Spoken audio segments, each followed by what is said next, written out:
Oh, Carol.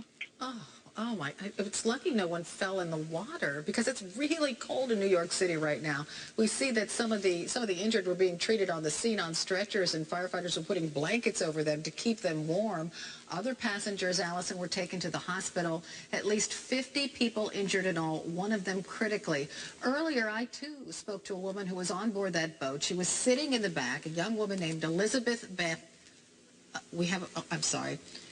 Judy Westfall. We have her on the phone right now. Judy Westfall. I'm hearing from my producer right now in case you're wondering why I suddenly stopped. Judy, you were a witness to this accident. Before I get to Elizabeth, tell me what you saw. I mean, I didn't see the accident happen. I just saw some of the aftermath when EMS had sort of appeared to have, just gotten there a few minutes before, and they were bringing out a lot of, injured passengers on board, and there was a lot of bleeding heads, and just sort of like stunned-looking passengers. The passengers were still coming off of the ferry when I got there. Are you close enough to the boat to see that big hole in the front of the thing?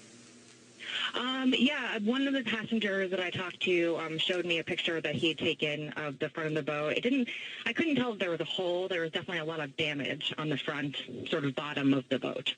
How did that person you were talking to, how did he describe the impact?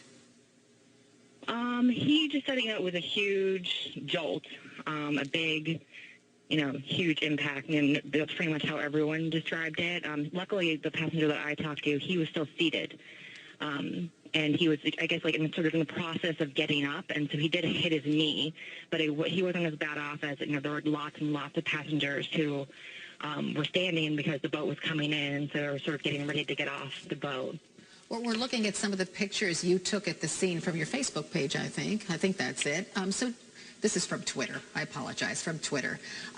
So, Judy, explain to me again the extent of the injuries you saw. I saw a lot of bleeding heads with sort of the white bandages covering them. I saw a lot of people just strapped to boards who were laying on the cement dock.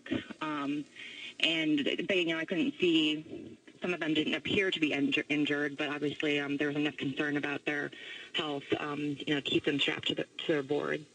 Absolutely.